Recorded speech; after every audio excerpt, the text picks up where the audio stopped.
दोस्तों, मुस्लिम कानून यानी मुस्लिम पर्सनल लॉ में तलाक के कई प्रकार हैं। यानी विवाह विच्छेद या तलाक कई प्रकार से हो सकता है। आज आपको एकदम आसान शब्दों में हर प्रकार के तलाक को छोटा सा उदाहरण देकर समझाने वाला हूँ। दोस्तों, सबसे पहले समझते हैं कि मुस्लिम लॉ में मुख्य रूप से तलाक कितने प्रकार का है। तो दोस्तों, मुस्लिम लॉ में तलाक मुख्य रूप से 3 श्रेणियों में बंटा है। पहला, पति द्वारा दिया जाने वाला तलाक। दूसरा, पत्नी द्वारा लिया जाने वाला तलाक। और तीसरा, अदालत द्वारा दिया जाने वाला तलाक। तो आइए शुरू करते हैं। दोस्तों, पति द्वारा दिए जाने वाले तलाकों में पहला है तलाक ए हसन, जो सबसे अच्छा और सबसे मान्य तरीका माना जाता है।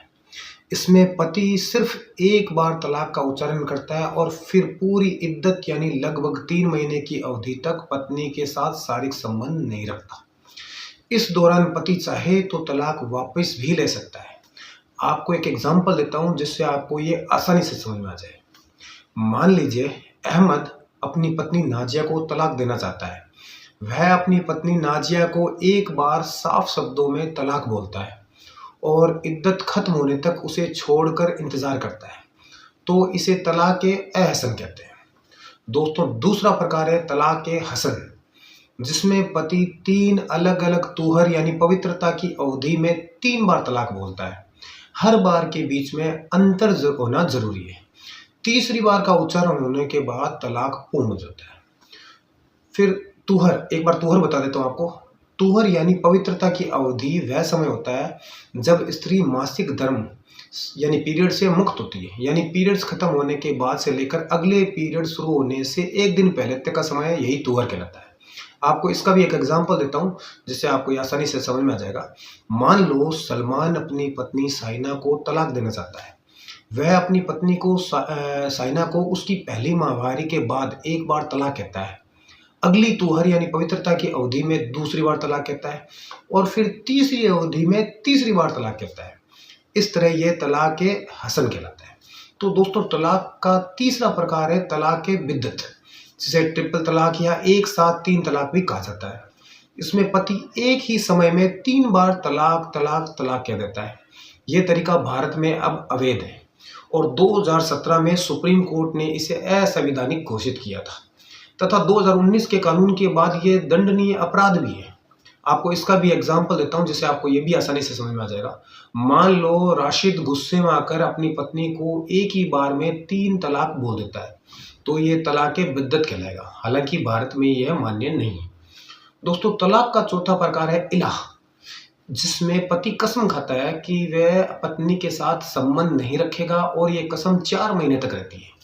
अगर वह 4 महीने तक पत्नी से संबंध नहीं रखता तो तलाक अपने आप हो जाता है। आपको इसका भी एक एग्जांपल देता हूं जिससे आपको ये भी आसानी से समझ में आएगा।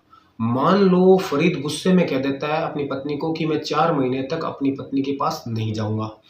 अगर वास्तव में 4 महीने तक ऐसा नहीं करता तो यह इलाह का तलाक माना जाएगा। दोस्तों, तलाक का 5वां प्रकार है जिहार, जिसमें पति अपनी पत्नी को किसी ऐसी महिला या रिश्ते से तुलना कर देता है जो अत्यंत ही अपमानजनक हो और इस तुलना के बाद शारीरिक संबंध बनाना मना हो। अगर पति बाद में प्रायश्चित नहीं करता तो इसे तलाक माना जाता है। आपको इसका भी एक एग्जांपल देता हूं जिससे आपको ये भी आसानी समझ में आ जाएगा। मान लो आरिफ गुस्से में अपनी पत्नी से कह देता है कि तुम मेरे लिए मेरी माँ जैसी हो। इस तरह की तुलना जिहार कहलाती है और पति को प्रायश्चित करना होता है। दोस्तों, अब बात करते हैं पत्नी द्वारा पति को दिए जाने वाले तलाक की। दोस्तों, पत्नी द्वारा पति को दिए जाने वाले तलाक का पहला प्रकार है खुला। इसमें पत्नी खुद तलाक मांगती और बदले में मेहर या कोई और चीज छोड़ सकती है।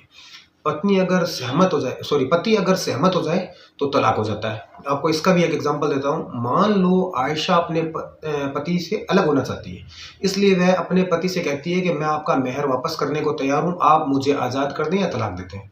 अगर पति मंजूर कर ले तो यह खुला कहलाता है। दोस्तों, पत्नी द्वारा पति को दिए जाने वाले तलाक का दूसरा प्रकार है मुबारक। यह आपसी सहमति से तलाक होता है, जिसमें पति और पत्नी दोनों ही तलाक के लिए तैयार होते हैं। इसका भी एक एग्जांपल देता हूं। मान लो समीर और सना दोनों का स्वभाव नहीं मिलता और दोनों मिलकर यह तय करते हैं या निर्णय लेते हैं कि वे अलग हो जाएं। यह तलाक मुबारक कहलाता है।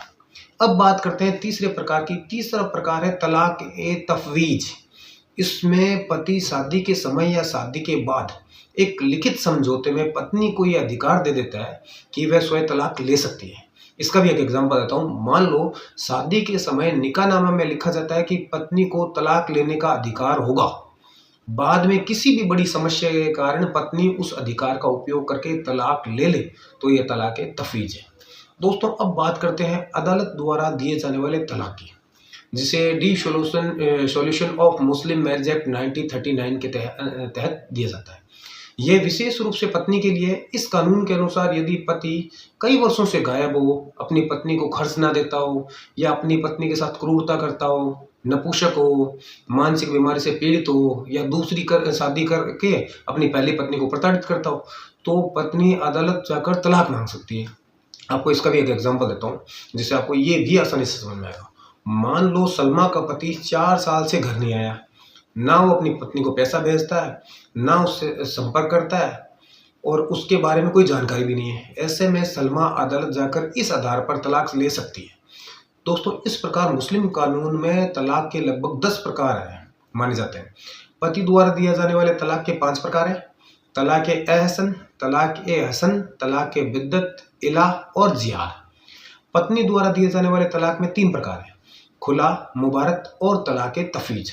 और अंत में अदालत द्वारा तलाक, जिसमें पत्नी विशेष परिस्थितियों में तलाक के लिए न्यायालय का सहारा ले सकती है। दोस्तों, इन सभी प्रकार के तलाकों का उद्देश्य अलग अलग परिस्थितियों में पति और पत्नी दोनों को अपने अधिकारों की रक्षा का अवसर देना है। दोस्तों, मुस्लिम लॉ एक विस्तृत और संवेदनशील व्यवस्था है जिसमें तलाक को अंतिम विकल्प माना गया है। इसलिए हर प्रकार के तलाक में एक प्रक्रिया, एक इंतजार अवधि और सुलह का मौका रखा गया है। तो मैं आशा करता हूं कि आपको अब समझ आ गया होगा कि मुस्लिम लॉ में तलाक के कितने प्रकार हैं और उनकी प्रक्रिया क्या है। दोस्तों, अगर आप इस संबंध में कुछ भी पूछना चाहते हैं तो कमेंट में बताएं, और अगर वीडियो अच्छा लगा हो तो लाइक करें, शेयर करें और चैनल को सब्सक्राइब जरूर करें, क्योंकि लीगल व्यू हिंदी के साथ कानून को समझना बहुत आसान है।